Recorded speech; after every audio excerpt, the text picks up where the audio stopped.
महात्मा फुलेंचा, बाबासाहेबांचा, तिथे संत जनाबाईचा, चोखा मेळ्याचा होताच फोटो किंवा पुतळा.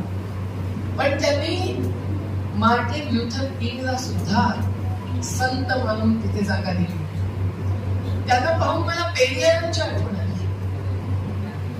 दक्षिण भारतातले पेरियार हे सुद्धा अगदी स्त्री पुरुष समतेपासून प्रत्येक क्षेत्रामध्ये समता आणण्यासाठी झुंजलेले असे आजही तिथले प्रेरणा स्रोत आहे आणि संतच आहे. किती संत निर्माण झाले. गाडगे बाबा आणि कैकाडी महाराज यांनी मिळून साने गुरुजींना जागा द्या असा आग्रह तनपुरे महाराजांकडे केला आणि त्यांनी त्यांना जागा दिली. आज तिथे समाधीच आहे.